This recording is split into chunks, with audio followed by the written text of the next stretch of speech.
It's the Ostrom Avenue podcast, and it starts right now. Welcome into the Ostrom Avenue podcast. AJ Myers alongside Griffin Bloomstein and Josh Rockford. And holy smokes, a lot has happened since the last time I was on the pod. Syracuse men's basketball season is over. So too is Adrian Autry's tenure. No surprise there. Don't really need to share my thoughts on it. We knew it was coming. Do feel for Adrian Autry. He dedicated much of his life to Syracuse athletics and now Syracuse basketball. And now he won't ever be a part of it again. Hopefully he finds another coaching job later down the line in a few years. It'll be interesting to see what happens with Coach Autry. But then there was a new athletic director. Ryan Blair was hired out of left field, and we're going to talk about other left field things that are going to happen for this basketball program. I like Ryan Blair. Everything, his resume looks good. I think he passes the LinkedIn test, right, Griffin? Everything looks good on the resume. Now he's got to deliver, and he's got to deliver the first one, which is a new head basketball coach, which we'll get into in a second. But the weather's taken a turn here. It was really nice, and then it got really, really cold, Griff. Yeah, it was 70 degrees yesterday, and then it snowed at night, or maybe that was 2 days ago, whatever it was. Keep losing track of days here. It was Wednesday. On Monday, it was 70, and then it was snowing in the same day, so that's always fun. I guess you can't really say unpredictable because it is Syracuse and anything can happen. But that's that. It's been cold, and I don't really see it warming up anytime soon. Hopefully by Easter. Right, Josh? Hopefully. Hopefully as soon as possible. I mean, it was literally like t-shirt and shorts weather. I know. Into like I had to grab my winter coat by the end of the day. It was one of the most bizarre weather switches inside of like a single 24-hour period that I've ever experienced.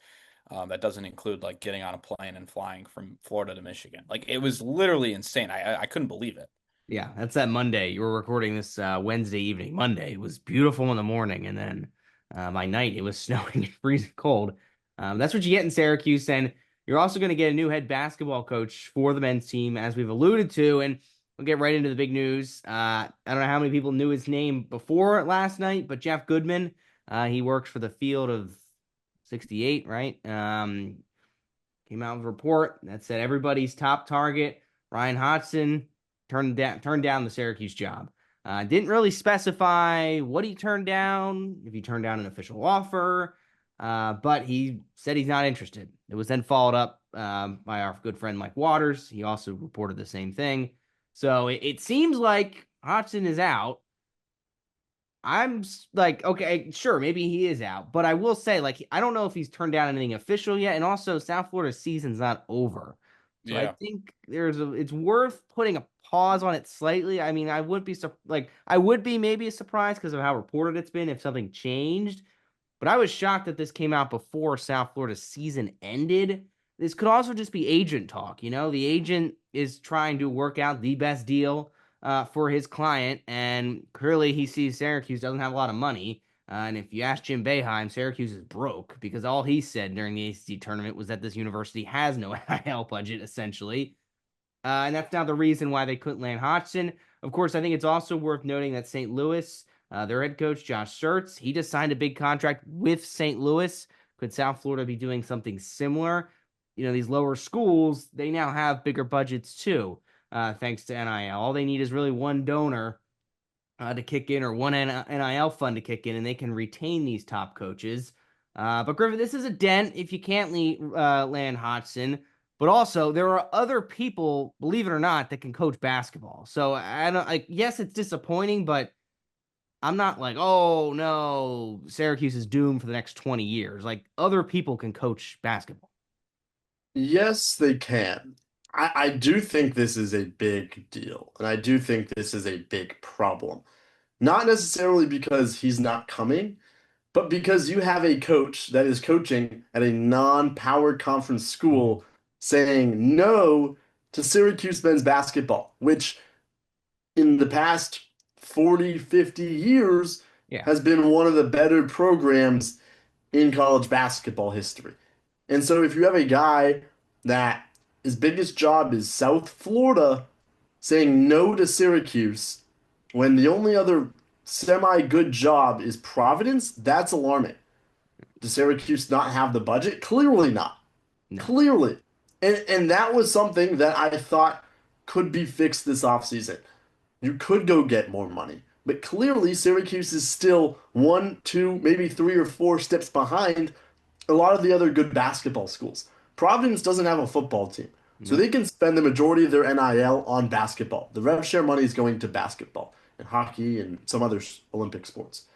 But the fact that Syracuse, which is a storied program, has a lot of good alumni, both in basketball and just general, can't compete. They don't have a hockey team. They don't have a baseball team. They should be able to focus more on basketball, a program that's won a national championship. And so, yes, am I upset that Hodgson said no before the NCAA tournament? Yeah. Do I think Syracuse can go get a good coach? Yes. But the fact that he said no before they played, the fact that this was reported, as much as you can talk about Jeff Goodman and people like him and people don't like him, he has a big audience and he reports mostly the Accurate. truth.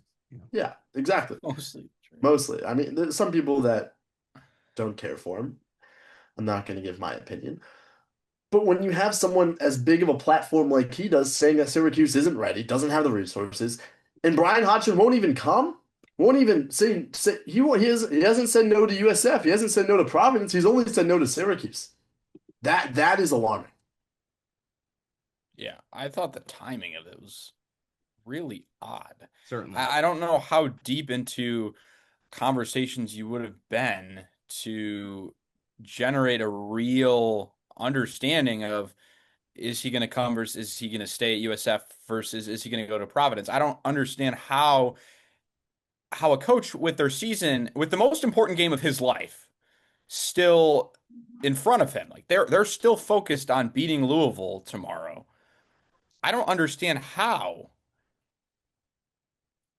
Syracuse would have enough of, information on the table that they would have had enough conversations with Hodgson to say he's not coming, or Hodgson has enough information from Syracuse to say I'm not coming.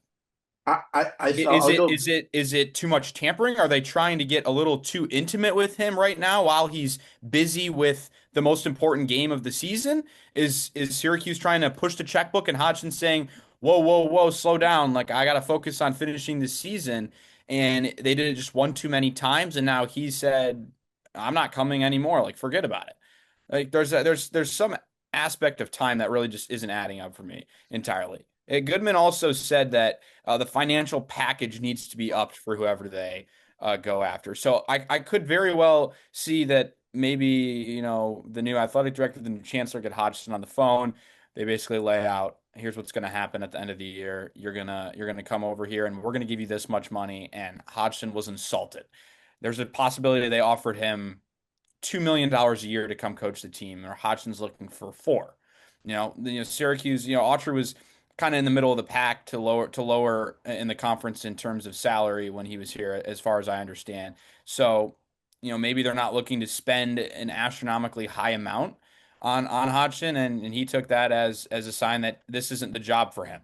And I'm not going to speculate, but I think the timing of it is definitely interesting, and it's disappointing that you are already seeing names getting crossed off the list when really I don't think anyone should have even been crossed off at this point. I mean, the season hasn't even ended yet. I think they should be working on getting their horses lined up, and they should be worrying about who they want to hire, but I don't think it should be where they haven't played the game yet and he's already out of the running. I think that is a critical error there by whoever's handling that.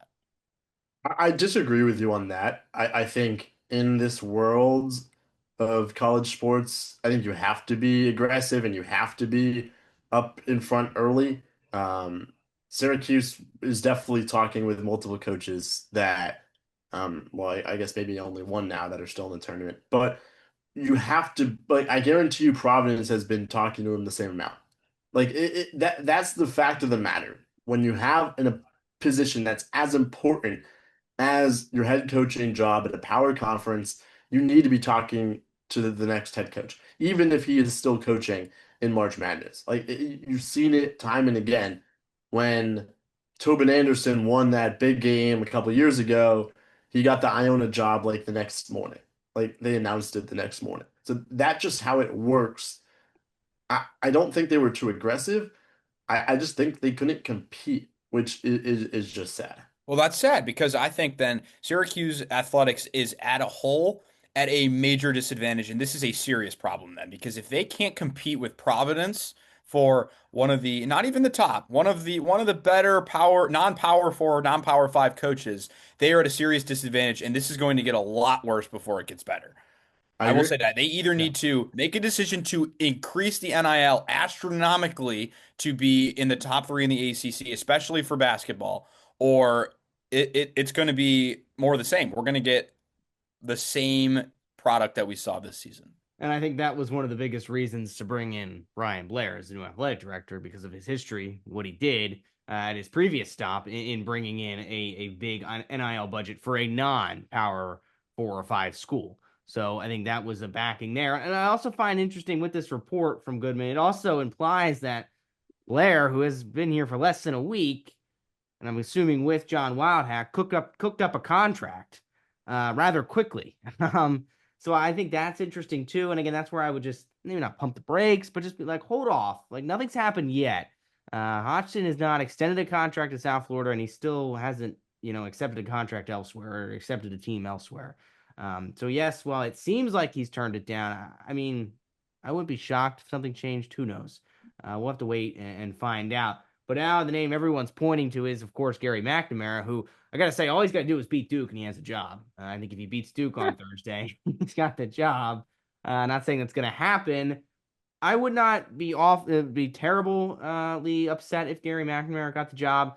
I think we were all in agreement from really as soon as this season, plummeted, that this team just needed something different, different energy, someone outside of the Syracuse lineage. And, of course, I've, emphasized throughout my time here on the podcast that John Wildhack particularly loved to hire from within. Outside of football, everywhere else, he's hired from within.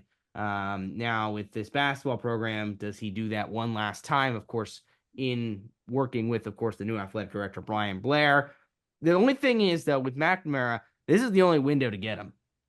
Because if you pass someone twice, there's no way. I don't think he'd be interested a third time. Now, obviously, you don't want that to be the case where you'd have to be interested in him a third time. But this is it. Like, this is the window. I guess, my only concern with him, Griffin, is that the step up, like with Hodgson, it was Arkansas State, then it was South Florida. Like, that was a good progression. Siena to Syracuse is a different level. And also with Hodgson, he could bring players from South Florida to Syracuse. I don't necessarily think you can bring players from Siena to Syracuse. I think that would be too much of a jump, and that'd be too much of something we saw the second year under Autry, where he recruited a bunch of guys from lower level schools, and it was a disaster. But Gary McNamara has still coached a really good season, and I mean, look, right, if he beats Duke, he has a job, right? If he beats Duke, you should give him the mountaintops. I think the thing with Jerry McNamara is I was debating on whether I would go get him or Hodgson. That was something that I was kind of conflicted about. I guess internally in my own head about who would be better for the team. Now that Hodgson seems to be out the door, I think you have to go with GMAC. And Jerry was an assistant here, was a player here. Yes, I guess you're hiring from within. But he still turned around a Siena program that had 4 wins Yeah, and it was turned it dreadful. into a March Madness team. Like that is good. The part that concerns me about Jerry McNamara is that it seems like the Syracuse fan base doesn't even want him. And to some extent, they should be, I guess, off the hook for that call. But if you scroll on Twitter as much as I do, these fans want to go outside the program. Yeah. The thing I am debating between winning with GMAC, which I have said would be worth more than winning with anyone else. Now, at some point, it doesn't matter who the head coach is if you don't have enough resources. You could have Coach Krzyzewski, Mm-hmm. but in this college basketball landscape, if you don't have enough NIL money, then it might not matter. Yeah. When Josh, you said that they need to get more NIL money, they need to put more resources in. I don't think it's that simple. I think Then they've they're had. screwed. Then they're screwed. That's their only choice. That's literally their only choice. I think I Brian agree. Blair is the answer to that. I think that's his Yes, whole reasoning for coming in. I agree. But Brian Blair's had the job for a week, I know. and his introductory press conference is going to be tomorrow. Yes. Like that is a little alarming. He hasn't been in town. Like Well, He's I mean- busy trying to hire the next head basketball coach. Yeah, I mean, and But he's still, Wildhack like- still is the athletic director until June or July, I think. So they're both on the payroll. They're paying for Are two they? athletic directors. ooh, inside the payroll. So I mean that's the thing. It's not like Syracuse can. It's not like they have the money to put into NIL. That's not how it works. They have to go- find it then. they They have got to they find have it. and they're struggling to find it. Well, they have That's what people. it is. They Maybe have it's under people that these have snowbanks. wanted to contribute. Like who? Adam Weitzman. Adam He just Weissman couldn't- never wanted to contribute. He gets fans to the games. That's not contributing. It's dude. There's How? people. What? Paying for Tom Brady to come to a Syracuse basketball game is How is not that? the same How is thing as that not NIL. helpful? How is that not helpful in the Well, grand scheme Tom of Brady things? doesn't give When any Oh, you- money. sure. It is helpful. It is helpful. It's not But- physical, but the effect of it. He's still not donating money to the basketball program or the athletics department. But it's an after effect thing when you have people like that involved with the program. I'm not saying what Adam Weitzman does or does not do is I'm not gonna state my opinions on it. I'm just gonna say what he did, and it basically created eyeballs around this team. yes, what you want if all else fails and you can't generate NIL, if you can get eyeballs like Tom Brady, like Jimmy Fallon, like whoever it is to come to Syracuse games, you are creating a buzz around a team. And right now, this is basically an all-time low. I mean, they haven't been this bad since the 60s. So you have to start finding stuff like that if the NIL is not working. And that's what I think should be the focus. But if you can't generate money, you have to find other ways to keep this team on the map. Because right now, there's no way. But you have to find money. It doesn't. The Okay. eyeballs mean nothing if you can't get money. Nothing. They mean nothing. And Adam Weitzman, if you're listening to this, we extend another offer to come on the Ostrom Avenue podcast and explain maybe if why you never donated to the basketball program, why you never donated to Syracuse athletics, and maybe you want to get back into NIL at Syracuse like you have done with Sienna and Coach Jerry McNamara. The real point is Syracuse has had trouble fundraising money for this basketball team. They have had trouble finding NIL money for this basketball team. And Brian Blair is supposed to be a guy that is good at fundraising, is good at kind of building your base, building your revenue up. But if he's only been on the job for a week and Syracuse has struggled to put a package together that attracts a coach more than Providence can put up, that's alarming. And we can say that all you want. If I'm Syracuse right now, Jerry McNamara has proved that he can coach, proved that he can recruit talent. Someone that the alumni will go towards and accept. I mean, the big thing, if the fans really don't want to back him, which it doesn't seem like they do, which I think is awful and is shocking and it's a little concerning, then Syracuse is in a no-win situation. Because I can't think of that many other options. I know, Josh, you probably have one or two in your I head. got one. I got a name for Who? it. I got a few. Go ahead. It's going to be Luke Murray. Luke Murray's going to be the next head basketball I was coach. going to say, yeah. So you want He's a phenomenal. No, he's a phenomenal recruiter, and he's a phenomenal coach. He's he's an assistant coach at UConn for those. He doesn't have any head coaching experience, but in his years at Wagner and in his years at UConn, what he has done with these teams I don't know why, in a dying state of a program, you would not take a shot at this guy. This could be the home run hire that turns this program around. Here's my question. If you're Luke Murray and you're regarded as one of the top assistants, you've Yeah, I coached know you're under going Dan with Hurley this. at UConn, Syracuse doesn't have the resources, why the heck would you want to come to Syracuse? Why wouldn't you want a head coaching job? Why do you want to be an That assistant coach UConn for the seat rest is of your pretty life? good, I bet. And it's not even about that. Because yes, UConn is a great school. You could wait another coaching cycle. Last year, there were a lot of schools that opened up. This year, not a lot of schools. The best jobs are Arizona State, Syracuse, Providence, and Kansas State. And Kansas State is already taken. Providence and Syracuse are fighting over the same guy, and they both not might not end up with him. UNC is a spot I could think that could open, not this year, but next year. Mm. Oof, I don't know about that. But if you're Luke Murray, and hey, I'll take my assistant coach salary and a chance to win a national championship one more year at UConn, and then see if maybe an SEC school opens up, a Big Ten school opens up, maybe a good Big 12 school. Why would you want to come to Syracuse? And that shouldn't be the case. It should never be the case. Syracuse should be one of the top 15 Okay, jobs in well, the country. well, should be one of the top 15 one of jobs. these sides has to give though. Luke, But either Luke Murray has to be hired, and you have to take a chance, or you continue to stay in your own backyard. What they've been doing with hiring Blair as like an out of the program, minimal no Syracuse ties. You can't revert back to that right away. I You think you can't can. you can't do that. You have to find someone else that's not on the radar. It can't be Hopkins. It can't be McNamara. It has to be Oh no. someone outside Yeah. of the program that has no ties so that you can completely revamp what this team should be. I Well, don't yes, think I agree with you, Josh. Now, I think it's a little different though, is because it's a totally different team. So it's not like you'd have to get like wrinkle out bad habits because you're going to have basically a new roster next year. Yeah. But I see what you're saying and going outside the family. And also with Brian Blair, no one was saying his name. I don't think so. I mean, No one said his was name. anyone on the Twitter sphere, the X No, sphere, saying his name before he got hired? I don't think so. no. So there could be someone we have no idea that is, that could be a name. Who knows?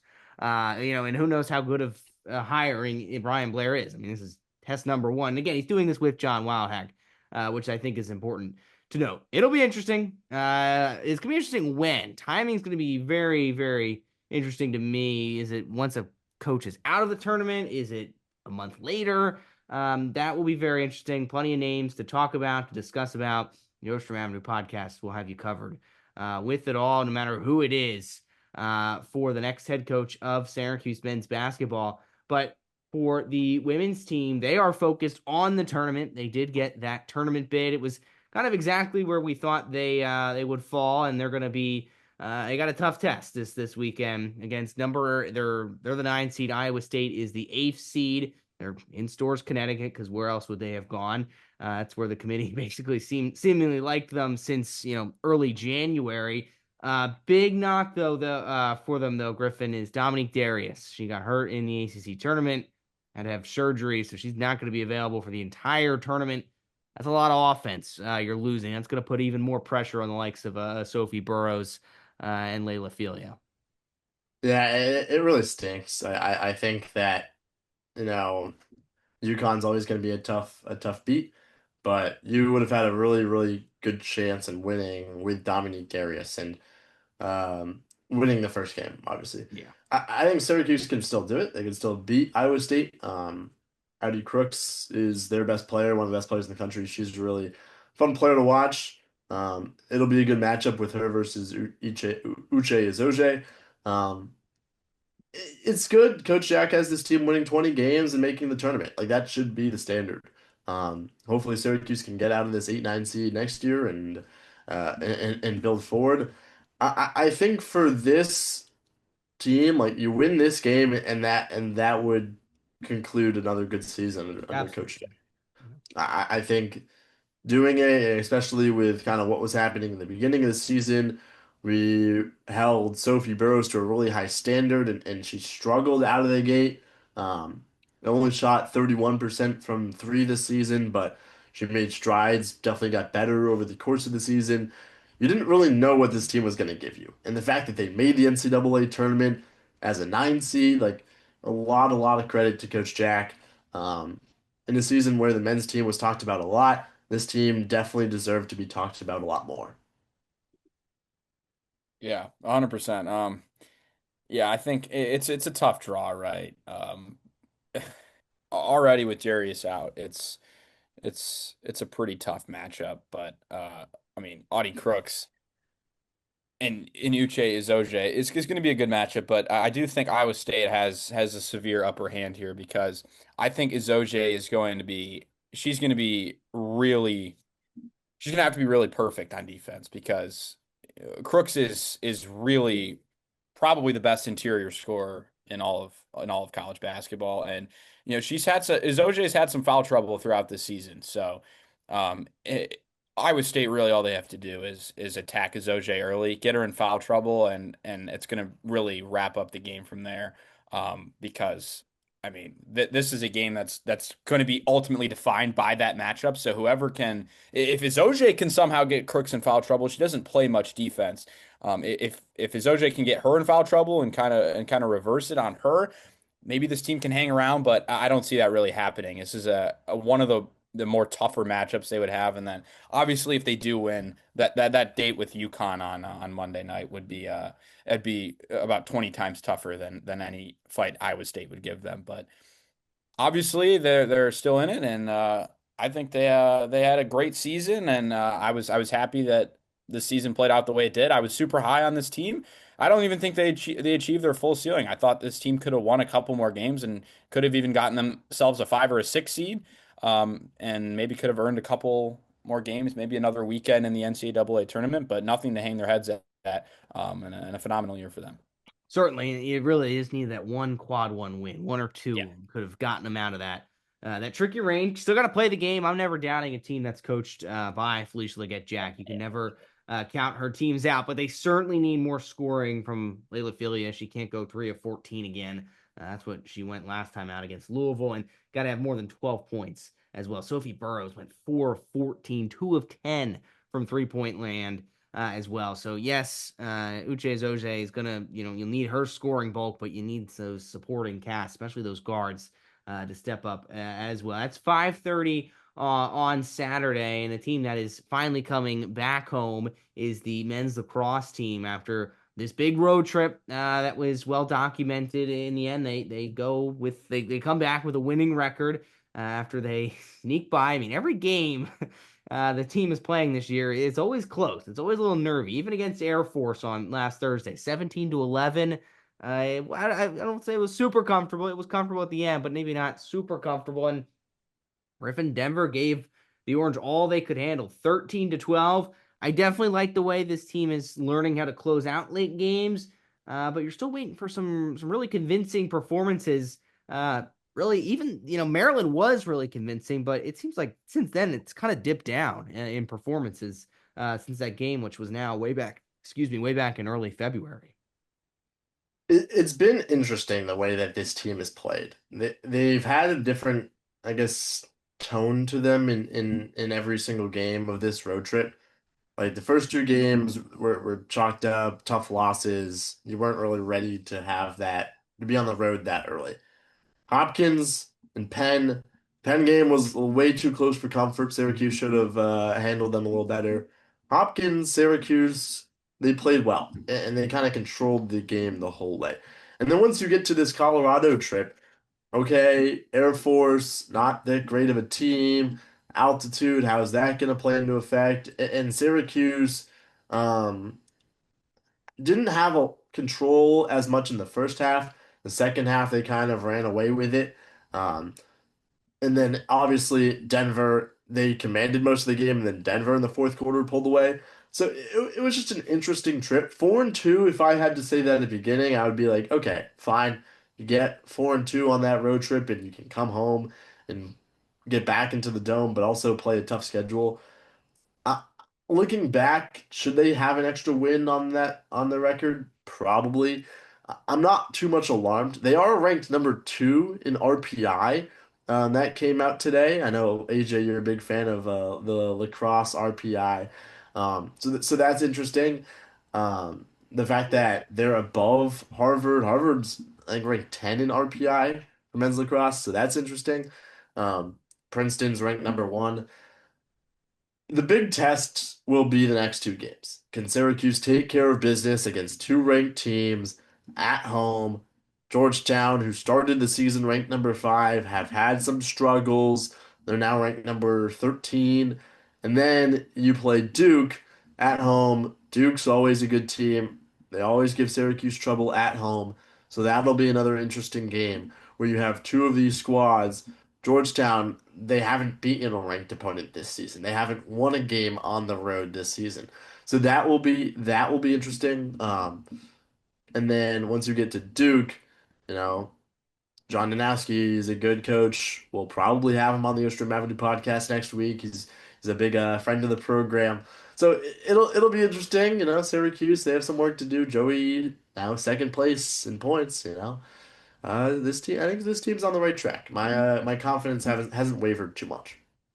Georgetown did beat Loyola last night on the road, and they've looked a lot better. They had a little bit of a slower start to the season. They also have that common win over Penn.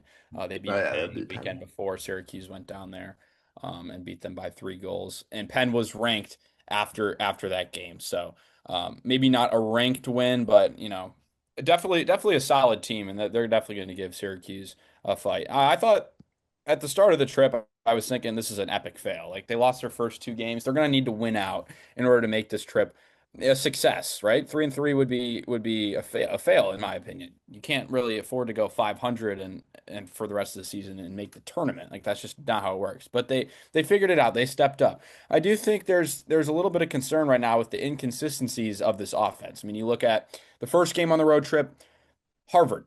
You go scoreless in the second quarter, and you don't score the last 6.5 minutes of the game, and Harvard scores three, and you lose that one. Princeton, you don't score in the first 24 minutes of that game, and you're down 6-0 before you even know what hit you. And then you had the Denver game, where they score in the first minute of the game, and then they don't score for the rest of the first quarter. They have a 15-minute scoring drought.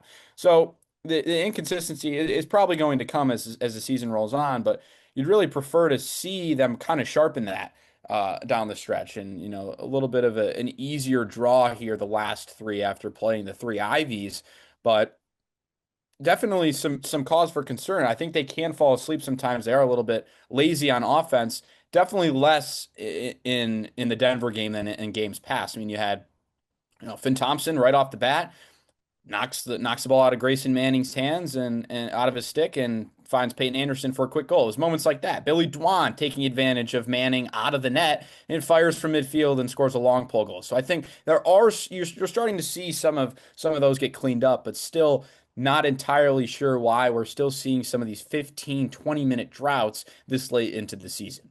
And Denver, fantastic defensive team. Grayson Manning was leading the nation in save percentage entering that game. So that was already going to be a tough matchup. And you're really looking at it like Spallina versus Manning.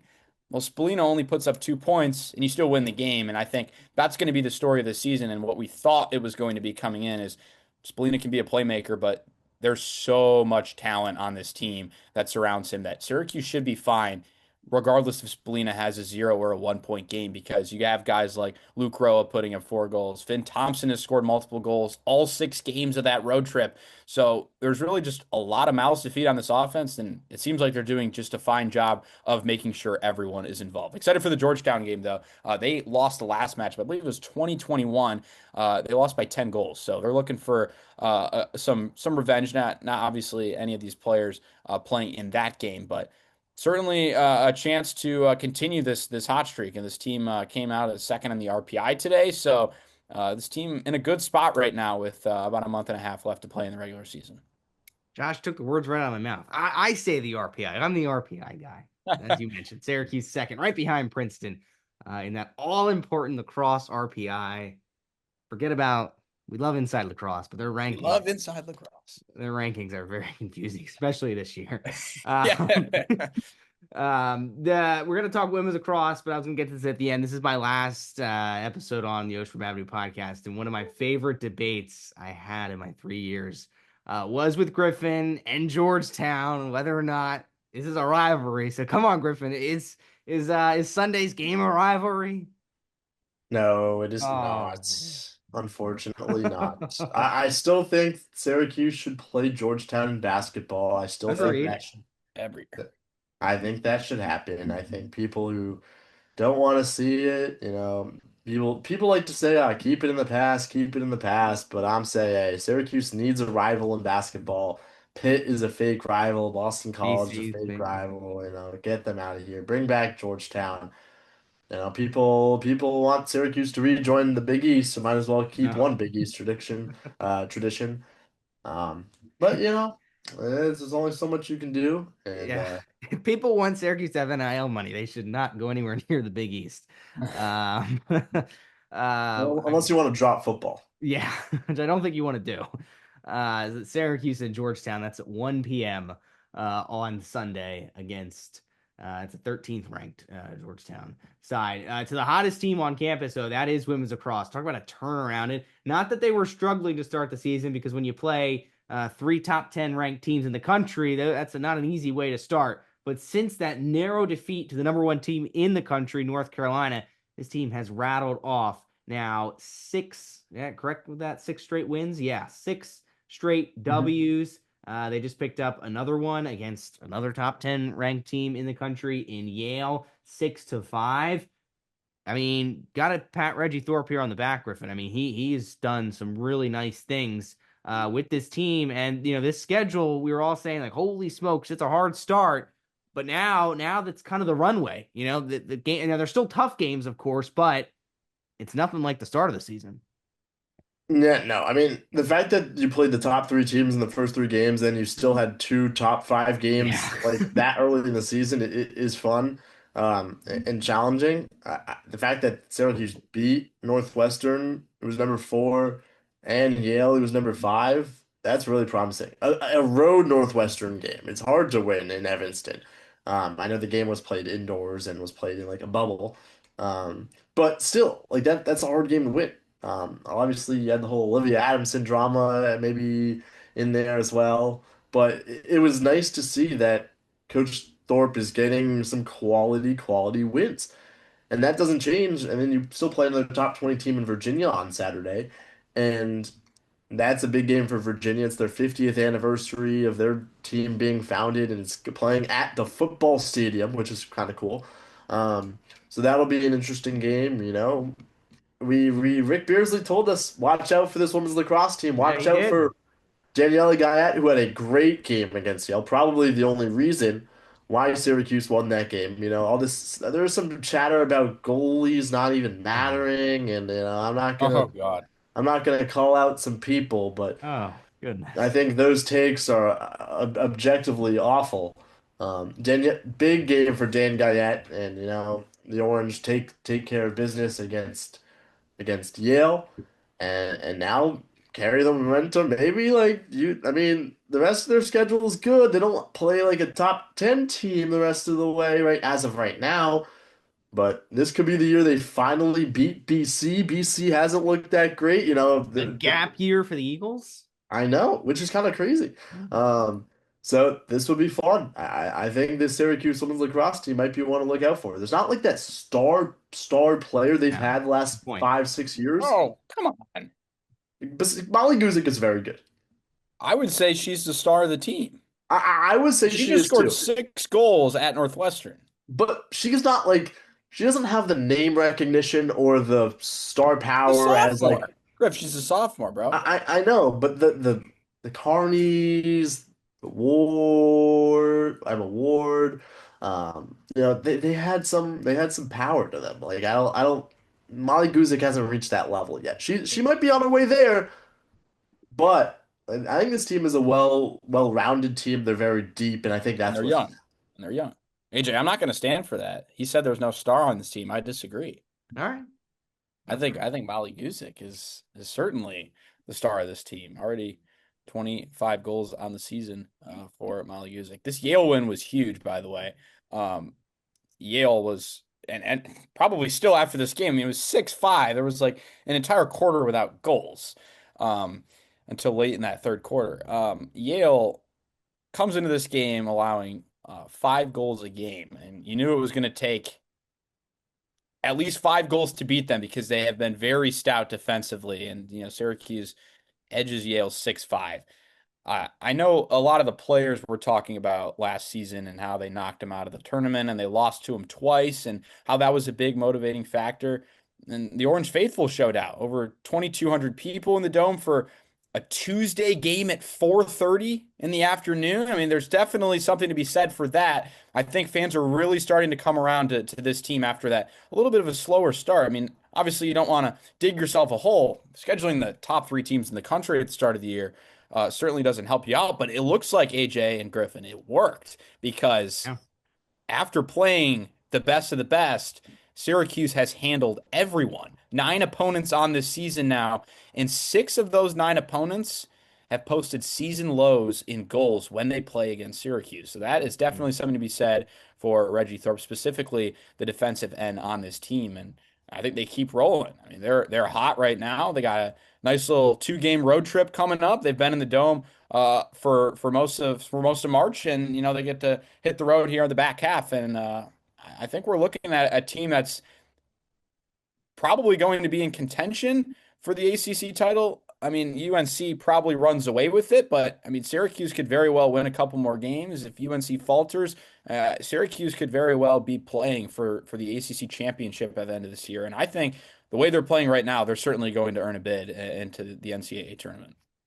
Certainly, it'll be a really good team to watch under new head coach Reggie Thorpe. We've definitely liked what we've seen early on. They hit the road. They play number 19 Virginia on Saturday at 2 p.m. That's then before almost coming back home. They have a midweek contest. Love that women's lacrosse still plays midweek games. They play UAlbany on Tuesday. Would love to see that from men's lacrosse.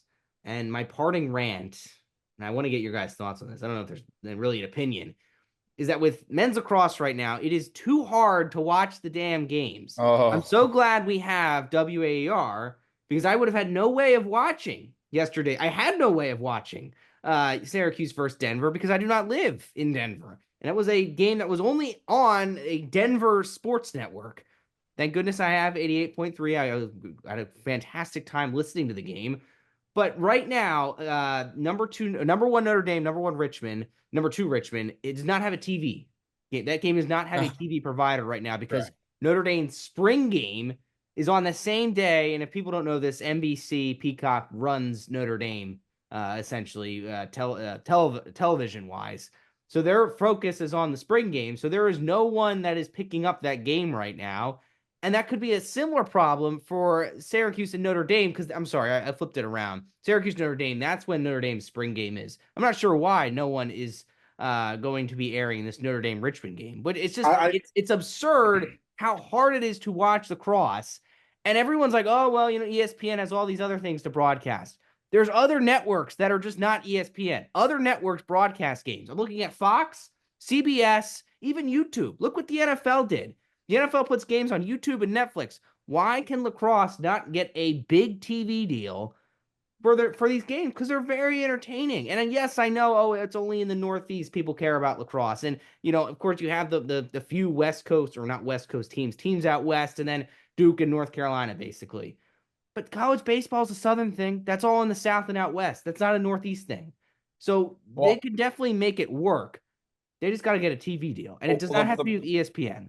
The problem with the Notre Dame Richmond thing is the fact that it's at Northwestern. It's a neutral site game for those two teams. And since Northwestern is a Big Ten school, the ACC and I think it was Richmond in the A10. Is that a conference for lacrosse?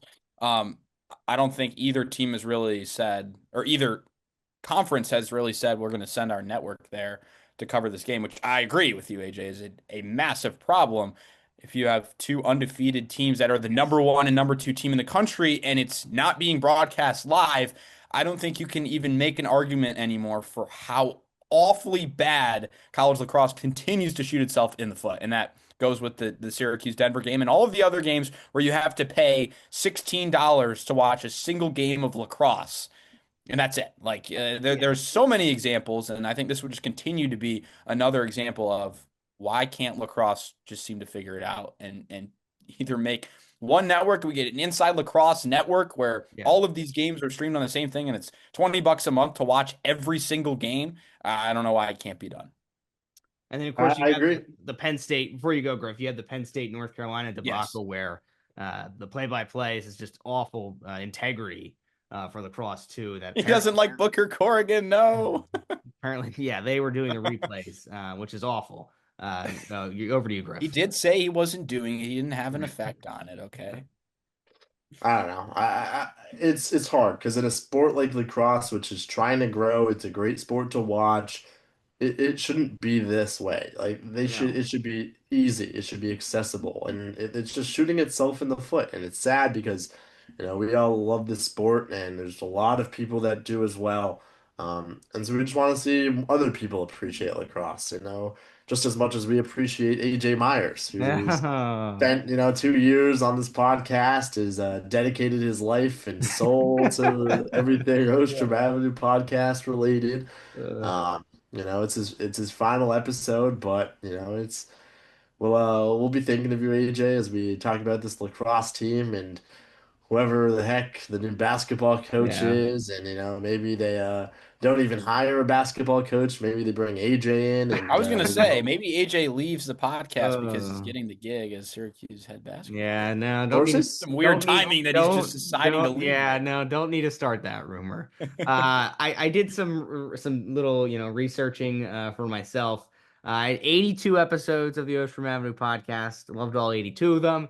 So what we talked about on my first episode, it was episode 182 of the podcast. It came out on April 4th, and the headlines were Judah Mintz leaving Syracuse, Malik Brown entering the transfer portal, and Eddie Lampkin Jr.'s commitment to Syracuse. Wow. And, I was like, oh, yeah, expectations. Things are maybe looking up with Eddie Lampkin joining the Orange. It is funny to look back. We also talked about some Donnie Freeman, of course, and of course, Syracuse men's lacrosse. I think they just lost to Cornell in overtime. So that was, again, 2 seasons ago before they even got to the Final Four. But that was an awful men's lacrosse game. It was like raining in Ithaca and it went to overtime. Yeah, I remember that one. That was awful. It was brutal. But in all seriousness, I've loved doing the podcast. I'm thankful to Jordan Leonard, who offered it to me those 2 years ago. The way it works, once basketball season's over, that is the goodbye for the senior class, and I'm so grateful to be in such a strong senior class at WAER and at Syracuse. And I'm gonna miss it a lot. I can't believe it's over. I'm going to be an avid listener to Griffin and Josh. I can't wait to hear all their lacrosse coverage. It's going to be great. They have great insight. They've had it since the start of the season. They're going to have it through the rest of the way and into football as well. And what an interesting third year it will be for Fran Brown. I'm going to be listening next year because this is how I'm going to keep up to date on everything. And that's what I love about the podcast. I do want to thank my parents, my mom and dad. They always listened, and I appreciate that. My sister, my brother-in-law, my girlfriend as well. They all listen. So I appreciate that. I really appreciate working with you, Griffin. It's been great. Our little mini arguments, our debates have been fun. And if Syracuse and Georgetown, if that pops up, if Gary McNamara, I'm sure he wants to play Georgetown again. So maybe they'll get that one back on the schedule. And Josh, it's been great to bring you in here in the last few months. That's it for me. Thank you to everyone for listening to me for the last 2 years, I guess. Plenty of more content to come. We got a men's lacrosse game on Sunday. I got to pull up the time, as I always do at the end. I think it's 1 o'clock. It's at 1 o'clock, so that lines us up for a 12:30 countdown to face off, and then the double overtime immediately following. Be sure to listen to that one and the rest of the way on WAER. And of course, you can listen to old episodes of the Ostrom Avenue podcast. You can listen to episode 182 if you really want to. I don't think you do, though. I would bring back some dark times with Eddie Lampkin. Great guy. Just didn't pan out for him. But you can listen to more relevant episodes like a few weeks ago when we talked to some great guests we've talked to in recent weeks. So be sure to do that wherever you get your podcast or at WAER.org. That'll do it for me and for the pod this week. Griffin and Josh, we'll have you the rest of the way. Thanks for listening, everybody.